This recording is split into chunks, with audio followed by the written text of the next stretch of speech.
Is it gear, experience, passion? How do you actually get better?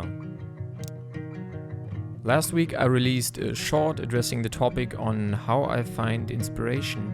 But I want to give you a little behind the scenes of this project and talk a little bit more in depth about some things that helped me improve a lot in the last couple of weeks and months and might help you as well on your filmmaking journey. I think we have all been at the point where we want to create something, but there seems to be nothing interesting around us. Maybe you have been to all the places in your city a million times already, or you live in a rural area where not much is happening at all. We tend to look at others being in these epic locations around the world, comparing it to our current situation, which oftentimes further solidifies the idea of not being able to create anything good. I firmly believe that you can create a compelling story in every location if you put some thought into it. That's why I enjoy watching movies that are set in only one location, where the space is so limited that thinking outside the box is essential to keep the story interesting. And even if you filmed something boring, doesn't mean that the time spent was worthless. The time you spent with any skill will add up over time. Creativity is the ability to look at the ordinary and see the extraordinary. And this is the point I'm trying to make. Instead of being frustrated, I'll see it as a challenge to see how far I've come as a filmmaker. When you think something looks boring, then why not trying to change it? And this seems simple to say, but there are so many ways to portray a subject or interpret a scene. You just have to put in the time to experiment and find these. For example, the intro shot was literally taken in my garden where I thought I couldn't shoot anything interesting anymore. And in cases like this, I oftentimes start to move the camera around, trying to think of unusual perspectives.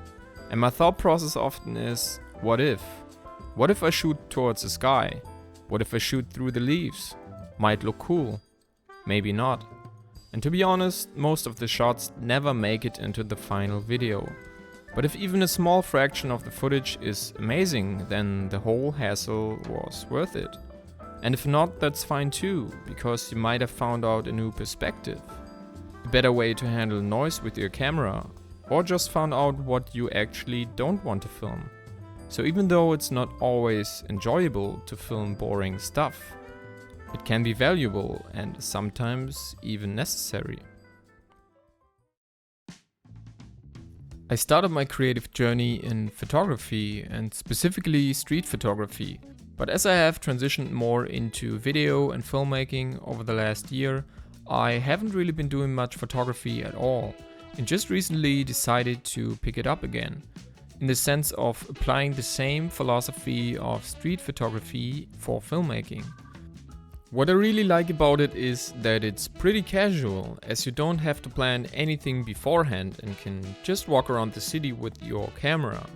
But at the same time, it's extremely dynamic, because if you're not paying attention or are too slow to catch a cool shot, then you'll probably never get this one ever again.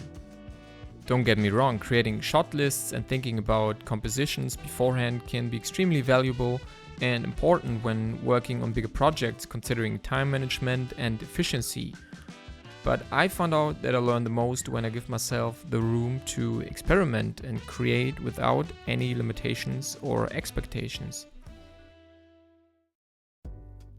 Try to find something new and get excited about it. Maybe you bought a new lens or another piece of equipment. It can be a new idea of a shot, the thought of filming with a friend again, or planning and preparing a cool project. You name it. Because I noticed a lot of improvement in my filmmaking abilities when I followed the things that I was actually intrigued by. For instance, lately I've been doing a lot of research about anamorphic lenses and was trying to figure out how to get a similar look. A couple of people even asked me if I filmed this shot with an anamorphic lens, and I have to say no.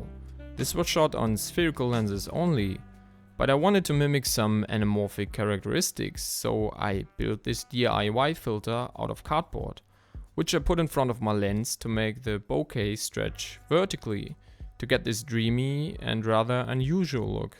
If you want to replicate this, you'll probably have to make some adjustments depending on the lens you're using and its focal length. I don't want to get too deep into the discussion of if gear matters or not, because for me gear matters up to a certain point and is closely related to the things you want to achieve.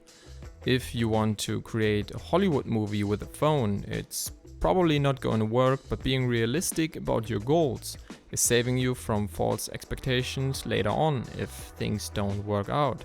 I would rather ask you, how do you spend your time with the gear you already have? See, in the beginning I was absorbing everything about filmmaking. I watched a ton of reviews about what gear to buy and how to use it. Listened to podcasts talking about the industry, history of filmmaking, or specific lighting setups. And this was super valuable and an important step to get to a certain level.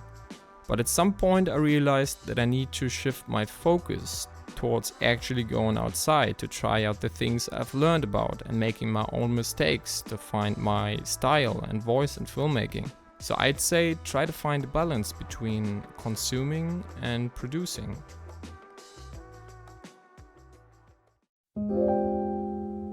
The journey never really ends, and there's always something new to learn. But if you're up for it, you'll improve faster than you might think.